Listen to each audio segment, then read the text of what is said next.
Odds for the next team. I usually don't think to do this. This morning I thought to do it. I looked them up on DraftKings. The Seahawks are the favorites. The betting market has yet to adjust to the reality of what was reported yesterday.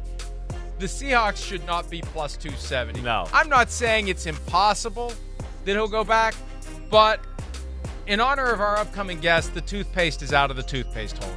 That's right.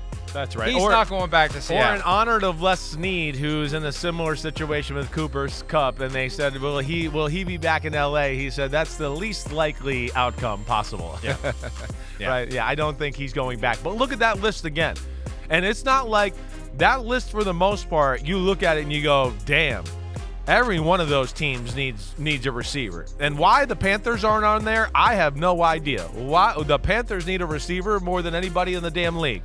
So and Dave Canales was with him. Dave Canales was with him. Exactly. So maybe that's why they're not on there. Maybe he's like, I don't know. Maybe that'll be a good litmus test. We'll see. We'll see where that goes. That's a great point. Right. We've done that before. Yes. If there's a past connection between a coach and a player, and that player becomes available, and the coach is like, we're good. We're good with. Wait a minute. We're good with. What's that guy's name? Yeah. We're Right. good with them. Right. That tells you there might be a little red flag just floating in the breeze a little bit. That's a great point. You got to look at Pete Carroll. Pete Carroll, the guy who stripped off his shirt when DK Metcalf came into the room 6 years ago for the combine interview. And they need it. And the Seahawks. And I remember, hey, DK Metcalf was free falling. He was the last pick in round 2. I remember hearing as the draft began, people think DK Metcalf's going to fall all the way to round 3, and he almost did. Last pick of round 2. Because he was like first-round freakazoid talent. Hey. Like this guy's going to be great. He's a can't miss, and he just boom, boom, boom, boom, all the way round 2, boom, boom, boom, all the way down to the Seahawks. I'll never get it. I'll never get it. That was one of my years and one of my first times of like, things are being way too overanalyzed in the NFL at the receiver position. A.J. Brown and DK Metcalf were certainly my 2 top receivers on the board that year.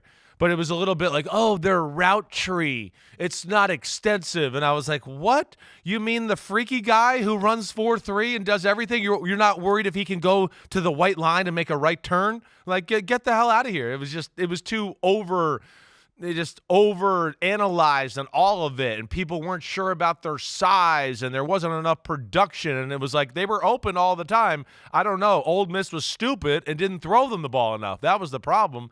But, yeah, phenomenal player. Crazy that they were on the same team together, those two, and DK is a game changer. DK is a game changer. And I like decaf. Yeah, I like decaf. Decaf. Because he ate decaf, that's for sure. He's full calf. How has DK Metcalf never become widely known as decaf? Hey. How has that happened? Just let me you know. Just tripped over it. I just tripped over it. If you want to make some T-shirts, decaf Metcalf, we could do it. We could sell them, okay? But, yes, there will be a market for him, and he is a difference maker. And I would think that it ends up being a nice little compensation for the Seattle Seahawks when it's all said and done. We'll see how it plays out, but there's a chance he can move quickly. It's going to be hard for them to get this hush back the under murmur. control. Yeah, you're right. Yeah. Everybody's going to start talking about this right now. You're right. And the way it was reported by the media company that is partially owned by the Seahawks.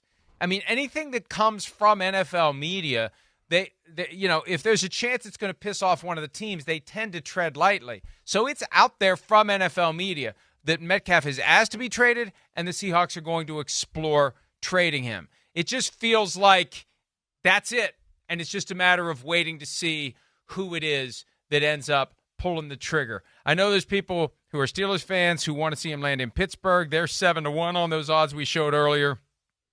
The Chargers make sense because they need guys who can, catch the football when it's thrown in their direction. And that's one of the challenges that they've had. I'm not going to name names. I don't have to if you know anything about the Chargers. A former first-round pick who's on the team has chronic issues catching the football, which Definitely. is the one, like if you're going to list all the various job descriptions of a pass catcher, catching the football is the first one. Definitely. Maybe the only one. Right. Well, maybe there's others, but catching the football is fairly important. Pretty big. So they need somebody who can do that. Wasn't there talk last year of the Chargers kind of doing research on DK Metcalf? Don't I remember that right? Am I wrong about that one? I thought there was some murmurs of like the Chargers doing homework last year on trading for receivers, and DK Metcalf's name came up as far as, you know, guys that I think they were interested in. Maybe I'm wrong. Maybe I'm not remembering that correctly. But the instigator of the Thrilla and Vanilla supposedly claims that the Chargers were aggressively pursuing DK Metcalf last year. And there's that whole Jim Harbaugh, Pete Carroll twist to this as well that I like. Oh, yeah. That if Metcalf would end up with Harbaugh, right, the nemesis of Pete Carroll. That's one of the overlooked storylines of the recent coaching carousel. I think I was so surprised Pete Carroll got the job, and I was delighted Pete Carroll got the job. It never dawned on me until last week when we were sitting with Carroll. Holy crap. It's Harbaugh Carroll twice a year again. What's your deal, man? What's your deal, man? All the way back to USC Stanford, and then the personal battles between the Niners and the Seahawks. And, hey, I give Pete credit. When he came on with us last week, he alluded to it. He brought it up. You know, I'm back. It's going to be me versus Jim again, right? You could tell he was fired up about it already. So, yeah, there is some chippy personalities at head coach in the AFC West between Sean Payton, Harbaugh, Pete Carroll, and then Andy Reid is quiet chippy, okay? He's one of those that does a good job putting on a face, but I think there's a lot more chippiness behind the scenes than people realize.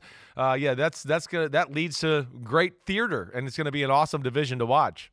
Hi, it's Mike Florio. Thanks for watching PFT on YouTube. Hit subscribe for the latest news and analysis from Pro Football Talk.